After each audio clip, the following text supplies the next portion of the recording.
윤석열 정부에서 언론에 대한 압박이 갈수록 거세지고 있습니다.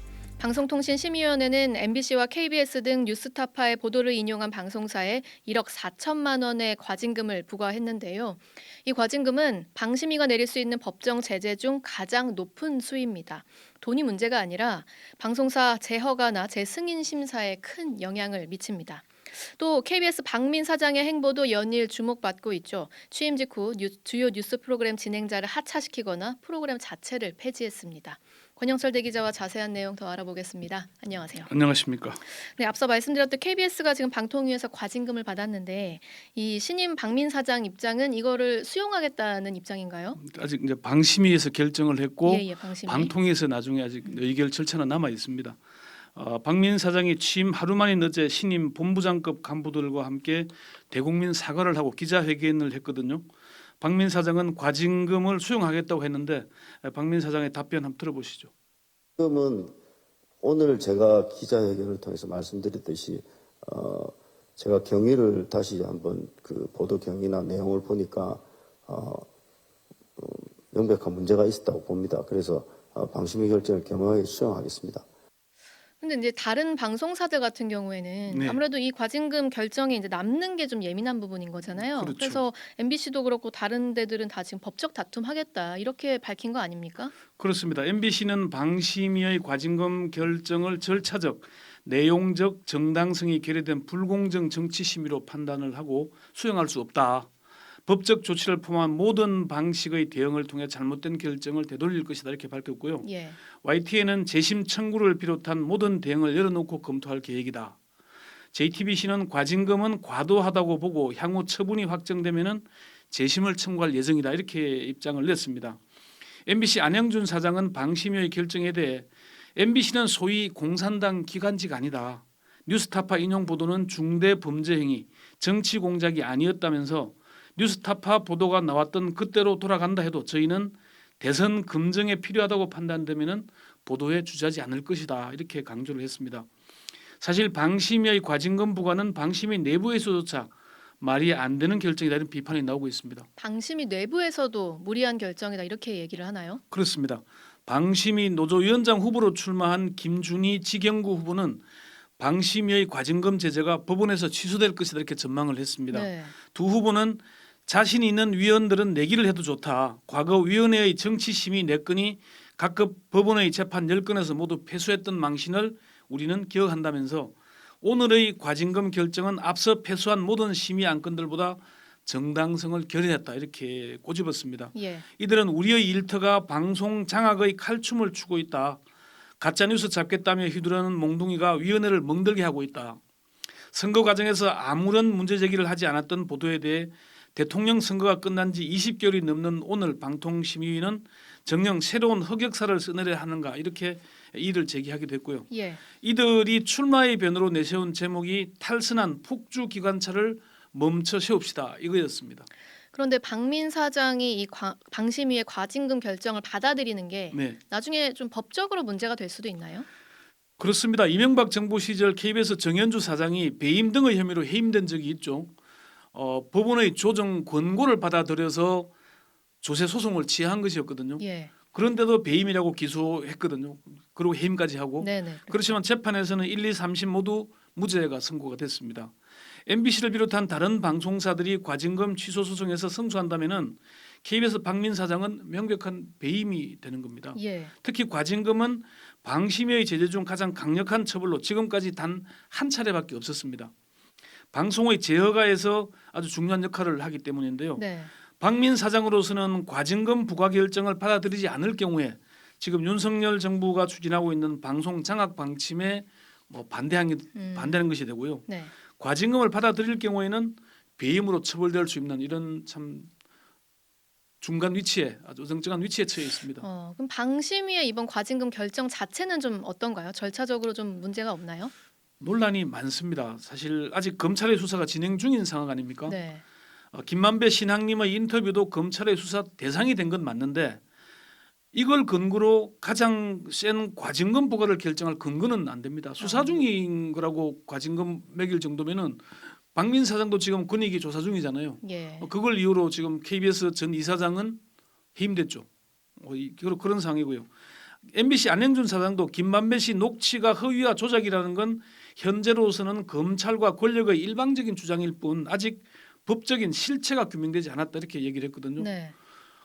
이미 20개월 전에 나온 보도인데 이게 왜 긴급 심의 안건이 맞아요. 되는 건지. 긴급 심리 안건이 됐죠. 그리고 MBC 안행준 사장이 방심위를 찾아서 과징금 부과 확정 전에 자신의 입장을 밝히겠다고 했는데 이거조차 거부하면서 역대 최강의 징계를 밀어붙인 이유가 뭔지 참 납득이 잘 안 됩니다. 그리고 지금 KBS 9시 뉴스 담당하던 이소정 앵커도 갑자기 교체됐잖아요. 그렇죠. 이소정 앵커가 이제 앵커로 임명될 때 최초의 여성 메인 앵커라고 꽤 뭐 알려졌잖아요. 예. 지난주 금요일까지 방송을 진행했는데 월요일부터 갑작스럽게 교체가 됐어요. 교체 통보는 일요일 저녁에 이루어진 걸로 이렇게 알려지고 있습니다. 일요일 저녁에 통보받고 월요일에 바로 교체된 거네요. 예, 월요일 방송이 못 나왔죠. 네. 박민 사장의 기자회견에서 질문이 나왔는데요. 박 사장은 사장으로서 특정 프로그램의 개편이나 방향을 직접적으로 언급할 수도 없고 해서도 안 된다고 생각한다면서도 지시를 한 사실은 인정을 했습니다. 박 사장의 답변 한번 들어보시죠. 제가 이제 본부장 인선을 하고 나서 주로 뭐 아마 보도본부나 제작본부, 편성본부가 될 것 같은데 지금 방송 중인 프로그램을 전반적으로 재점검해서 KBS 공영방송으로서의 정체성을 상실했거나 역할과 책무를 제대로 하는데 문제가 있다고 생각하는 프로그램들을 점검해서 어떻게 할지에 대해서 좀 적당한 대책을 협의해서 추진을 하라 이렇게 지시를 한 바가 있습니다.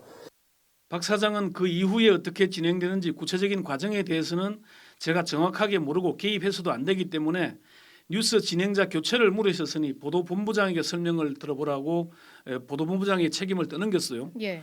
장한식 보도본부장은 뉴스 진행자 교체 부분은 새로운 사장 취임을 계기로 국민들에게 새롭고 달라진 KBS 뉴스를 보여주자, 더 완전하고 공정한 뉴스를 보여주자는 차원에서 기존 앵커의 교체를 결정했다. 그에 따라서 기존 진행자들에게는 하차 사실을 정중하게 통보했다 이렇게 얘기를 했어요. 정중하게 통보했다. 근데 네. 일요일에 통보받고 월요일에 바로 바뀐 거면 사실 일반 조직에서도 이건 좀 말이 나올 법한 인사 이동인데요. 그렇죠. 예. 하물며 방송은 많은 시청자들과의 약속이잖아요. 그렇습니다. 근데 이걸 좀 정중한 통보라고 할 수 있을지 좀 의문인데 이 자체가 방송법을 위반했을 소지도 있습니까? 뭐 앵커 교체 인사권 문제이긴 합니다만은 이제 방송법 문제는 다른 부분인데요. 라디오 프로그램 중에 주진우 라이브라고 있습니다. 예. 이게 이제 논란이 되는데 언론노조 KBS 본부의 강성원 본부장이 어제 CBS 한판 승부에 출연해서 방송법 위반이라고 지적을 했는데요. 그 대목 들어보시죠. 근데 이 센터장 발령이 나기도 전에 결국은 이제 센터장으로 발령 난 자가 발령이 나기도 전에 제작진에게 전화를 걸어서 주진우 MC의 하차를 종용을 했단 말이죠. 제작진이 거기에 대해서 반대 의사를 밝히니까 본인이 뭐 내가 내일이면 될 건데 하겠다라 그럼 이런 것들에 대해서 처리하겠다 이런 운운한 것들은 방송법 4조를 전면 이거 위배하는 것이거든요. 사실 라디오 센터장 발령이 안 났으면은 센터장이 아니잖아요. 네. 인사권을 행사하면 안 되는 거죠. 개입하면 안 되는 건데 예. 또 편성 규약을 위배하고 있다는 비판도 잇따르고 있습니다. 언론노조 KBS 본부는 취임 첫날부터 박민 사장 체제의 편성 규약, 단체 협약 위반 행위가 잇따르고 있다. 이번 주 편성표에서는 정상 편성돼 있었던 더 라이브가 박민 사장 취임 시기 열리는 어제 갑작스럽게 편성 삭제가 결정됐다고 비판을 했습니다. KBS 본부는 더 라이브는 ETV로 옮긴 뒤 월요일부터 목요일까지 저녁 시간 KBS 시사 프로그램을 책임지는 프로그램으로 시청자들로부터 많은 사랑을 받아왔다. 그럼에도 사측은 제작진과 어떠한 논의도 없이 편성 자체를 삭제해버렸다며 당장은 편성 삭제 대체에 불과하지만 사실상 폐지 수순에 돌입한 것이라 봐도 무방하다고 덧붙였습니다.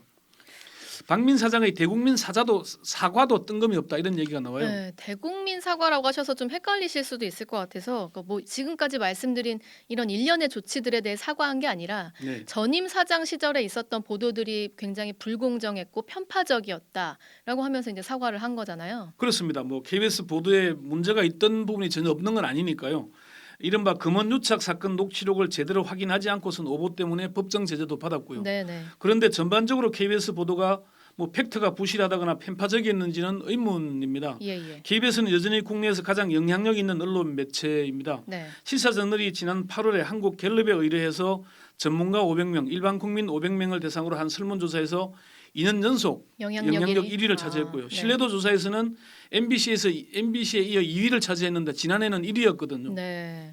네, 뭐 진짜 이렇게 급작스런 인사 이동에 이어서 대국민 사과라는 것까지 이제 나온 걸 보니까 상당히 좀 너무 급격하고 또 과격한 행보예요. 뭐 이렇게까지 하는 이유가 있을까요? 정말 대국민 사과가 맞는지 누구에게 왜 사과를 한 건지 궁금해지는데요. KBS 본부 강성원 본부장의 말로 한번 들어보시죠. 사장 선임 과정에서 박민 사장은 이게 정권의 낙하산 인사라는 이 오명을 이미 좀 덮어 써버렸습니다. 예. 실제적으로 이제 그런 정황들이 좀 많이 드러났고요. 예. 그럼 가장 큰 정파성의 문제 아닙니까? 정권의 낙하산 사장이라는 그 오명 자체가 그 정파성의 가장 핵심인데 그런 사장이 지금 이렇게 위법적인 상황들 막 편성 규약, 방송법까지도 무시하면서 일방적으로 밀어붙이는 사실 박 사장이 공정한 방송을 만들겠다 그러면은 최소한 절차는 지키면서 가야 되지 않겠습니까? 예, 예. 사실 이전에도 뭐 정권 바뀔 때마다 KBS랑 MBC 경영진 비롯해가지고 뭐 진행자 출연진 물갈이되는 일들이 있긴 했어요. 그렇습니다. 사실 뭐 정권이 바뀌고 사장이 바뀌면은 프로그램도 바꿀 수 있고 진행자도 바꿀 수 있죠. 인사권 인정합니다. 네. 그렇지만 그런 조치들이 정당성을 얻으려면은 정해진 절차를 밟아야 되지 않겠습니까? 사실 저는 박 사장의 어제 기자회견 중에 용납하지 않겠다 이런 말을 들으면서 네, 네. 아니 민주주의는 누군가 용납에 의해서 결정되는 게 아니잖아요. 전제주의가 아니지 않습니까? 네, 네. 정해진 규정에 따라서 절차를 밟아서 신상필벌하면 되는 것이지 이걸 용납 운운하는 걸 보고 야 이게 뭔 의도인지 참 의문이 생겼습니다. 민주주의는 용납에 의해 좌지우지되는 게 아니다. 네, 여기까지 권영철 대기자였습니다. 오늘 하루 뉴스 맥락 정다운의 뉴스톡이면 됩니다. 유튜브 노컷 채널 알림 설정하시면 매일 오후 5시 30분 실시간 참여하실 수 있습니다.